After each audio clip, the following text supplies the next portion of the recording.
Voilà, mes frères et mes sœurs dans le Seigneur, nous continuons les enseignements sur les livres de Job. Et nous venons de terminer les 3 enseignements sur le grand monologue de Job, chapitre 29, où Job s'est rappelé les moments passés, les moments où il était protégé par Dieu, comme il l'a dit lui-même. Le chapitre 30, où il contraste ces moments de jeunesse, ces moments de grand bonheur, où il se sentait entouré et par ses enfants et par le Seigneur.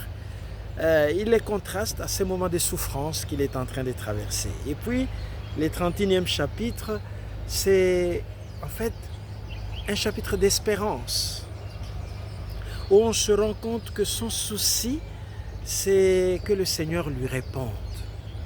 Évidemment, nous analyserons la réponse de Yahweh à Job, mais soyons patients, essayons de préparer le terrain pour mieux comprendre ces dialogues, si vous voulez, entre Dieu et Job. Avant le chapitre 29, 30 et 31, que nous avons décrit comme étant ce grand monologue, et qui est le dernier monologue de Job, il y a un chapitre, le chapitre 28, que on a l'habitude de décrire comme étant un éloge à la sagesse. C'est le chapitre 28. La sagesse comme étant inaccessible à l'homme. Donc c'est après ce chapitre 28 que Job entame son monologue du chapitre 29, 30 et 31. Le chapitre 28e, en fait, répond à une question. Et cette question est reprise au verset 12 et au verset 20. Le voici. Mais la sagesse, d'où provient-elle? Où se trouve-t-elle l'intelligence? Mais la sagesse, d'où provient-elle? Où se trouve-t-elle l'intelligence?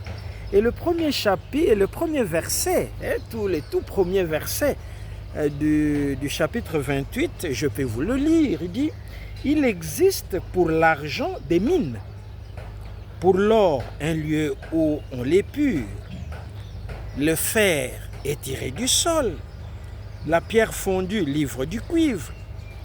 On met fin aux ténèbres. On fuit jusqu'à l'extrême limite.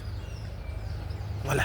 Donc il y a des choses que nous considérons comme très importantes et même mystérieuses.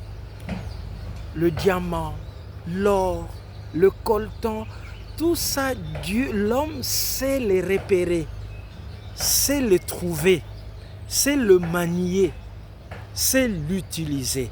Mais la sagesse, d'où provient-elle? Où se trouve-t-elle l'intelligence? Et le verset 21 dit: elle se dérobe aux yeux de tout vivant, elle se cache aux oiseaux du ciel.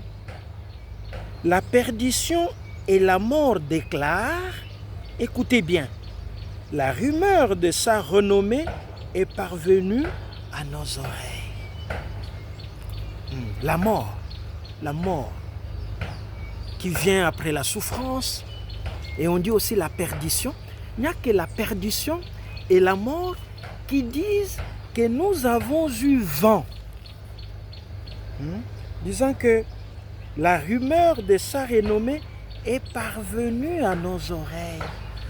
C'est-à-dire que quelqu'un qui souffre, quelqu'un qui meurt, peut se dire: je n'ai pas vu la sagesse, mais j'en ai entendu parler. J'en ai entendu parler. Et alors, la réponse à la question qui a été posée, mais la sagesse d'où provient-elle?